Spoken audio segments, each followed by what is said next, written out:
Hi, this is CJ with CJatCompRCC.com.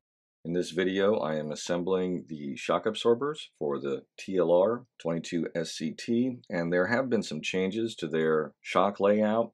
They used to include bladders, and they have since gotten rid of those, and their shocks are now all emulsion style build. So instead of having a bladder here, you have an O-ring which goes into the cap. The metal caps have threaded holes for bleed screws and these little brass washers which provide the seal. I'm also deviating from the standard build a bit, as I seem to usually do at some point. I had a lot of different mods laid out for this kit earlier, and I've changed a few items, partially due to not getting to doing any indoor racing this year, and I'm going to be going right to the outdoor track, which has a rougher, looser surface, so there's a little bit of a spring change going on. I definitely recommend getting a set of the low frequency rear springs. It's not very expensive to buy the pack. It comes with 5 or 6 different springs. I'm going to be using the white low frequency springs for the rear, and I'm going to be using the CNC machined pistons for front and rear. This is one of the things that delayed this video a little bit. I was waiting on one of these to come in. It had been out of stock. I'm running the 2-hole by 1.5 on the front and the 2 by 1.6 rear. These pistons, because they're CNC machined, they're going to be as perfectly round as they can be. The holes are going to be exact as possible.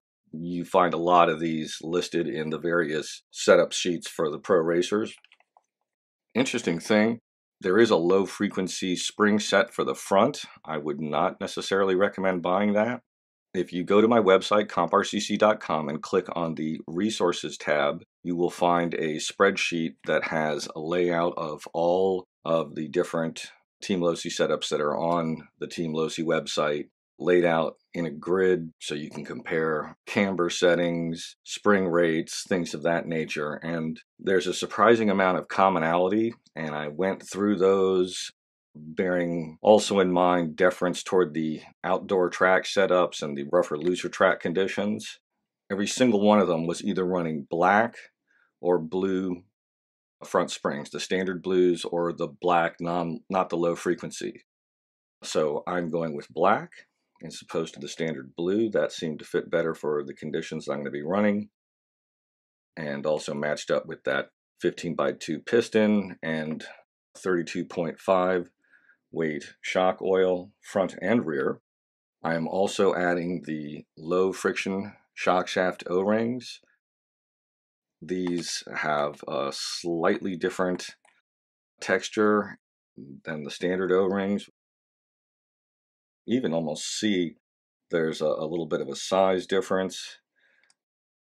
There can be a little bit of seepage. Just a warning on these. The TLR acknowledges that you may see a little bit of fluid seepage down the shock shaft over time, so you may need to rebuild a little bit more frequently. But if you're testing at the track a lot and you're swapping out different springs and different fluids, that's not really going to be a problem because you're going to be going through that rebuild process fairly regularly. Another thing that I'm changing is the number of spacers that go beneath the piston. The standard setup calls for 2 millimeters, so 4 millimeters total at the rear, and 2 1 millimeters stacked on either side at the front, so 2 millimeters front. I'm going with 1 millimeter front, 2 millimeters rear. The rougher conditions want that extra bit of travel for the shock absorbers to make the suspension have a little bit more range, a little more droop, a little more compression, and thus handle the bigger bumps a little better. I'm going to go ahead and start assembling things. I kind of like to do sort of an assembly line style. I don't do, just one shock one time. I tend to do things like put all of these O-rings in the caps, get all of these O-rings into the ride height adjusters, the preload adjusters, get those on, and then start put all the pistons onto the shock shafts, and then start going through the 1-by-1 assembly. Of course, I've got Team Associated green slime, as I use on all of my shock builds. So I'm going to stop talking. This is kind of going to fast motion at this point. I will slow the video down when there's something I feel I need to tell you about. One thing I recommend that you always do is use a Sharpie to rub across the surface, and that helps you expose the stamped in numbers. If you are using the standard pistons that come off of the assembly tree, those are black. Just get yourself a silver Sharpie, and that works perfect. It does the exact same thing, and that way you always know what size. It's easy. Just when you take the cap off, you can look in and just confirm what you have in there. Hopefully you're writing that down on your spec sheet and that you're making changes in pencil next to anything that you alter while you're at the track, so that you keep track of the changes and how that's working for you. Another thing that's a good idea, I generally save all the little plastic bags. I tend to trim them off up high with a pair of scissors, and then I keep a bunch of them around so that when I've got extra parts, if I don't have enough parts boxes to put things in, I'll put various items. Like I may end up using these at some point.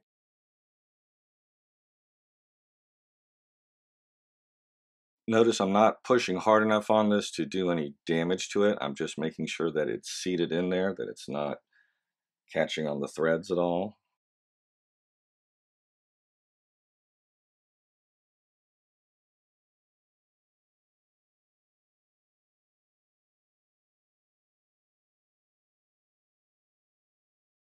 I also find that this helps when you've gotten that O-ring in, to just take a wrench and roll the smooth side around the inside just to make sure that the O-ring is pressed in completely.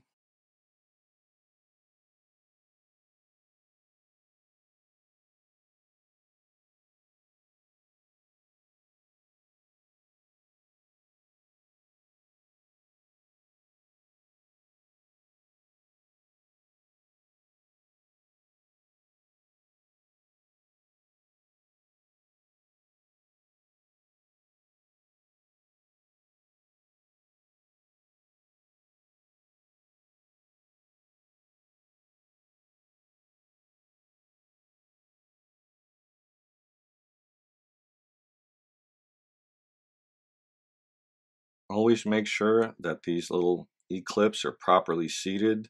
You know they're seated when you can put your fingernail on the edge of it and rotate the piston, and the E-clip just slides right around in a circle. If it's stiff, if it's binding, that means that it's not clipped in properly or completely.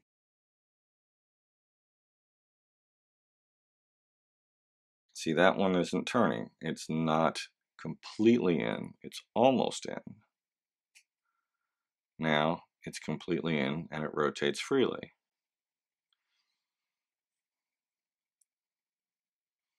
But it can look like it's on, and then it'll pop off on you later, and if that happens, your shot can be damaged.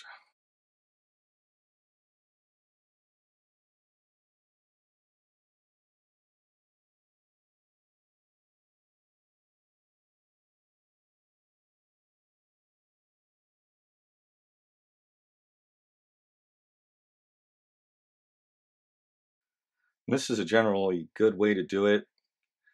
Get certain things done that need to be together before you do too much of the assembly on any one of them. And this is also a good time to go ahead and put your spacers on so you don't forget about them during the assembly.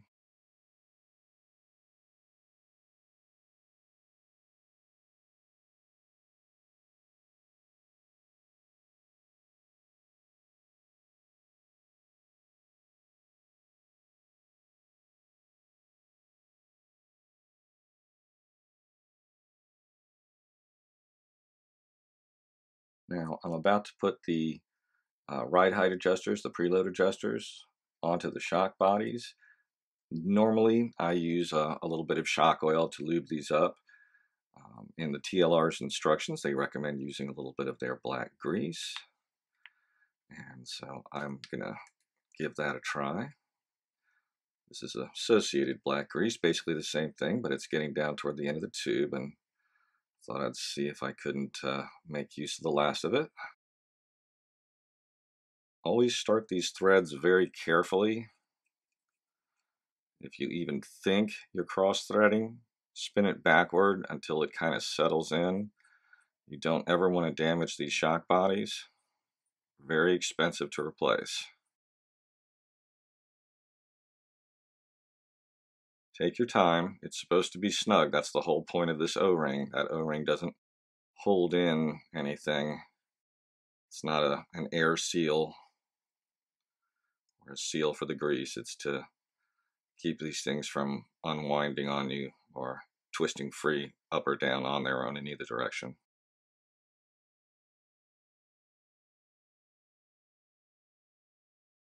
I'd almost recommend putting a little bit of this onto the threads because most of that grease is going to be left down at the bottom on the lower threads of the shock body. And this can all be cleaned off later anyway. You just motor spray your shocks off. Otherwise, if you have a bunch of grease residue on the shock body, it's going to collect dust.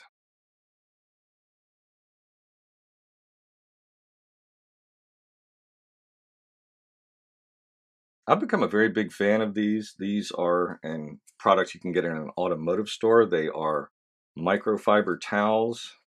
You can just wash them in a clothes washer. I wouldn't do them with your regular clothes because you've probably got grease and motor spray on them. You can reuse them, and they don't carry with them the lint and fibers that you would get from certainly from paper towels and possibly even from cotton towels. After a little while, they'd start shedding. After having done the 4 of these now, I definitely would recommend doing what I just did. Put a little line of the grease, smear it around the threads with your fingertip. It will go on a lot easier that way than just trying to lube up the inside of the O-ring. And again, you can just shoot these with some motor spray when you're done and they're fully assembled and clean off any excess grease. It'll still retain plenty of grease inside on the O-ring.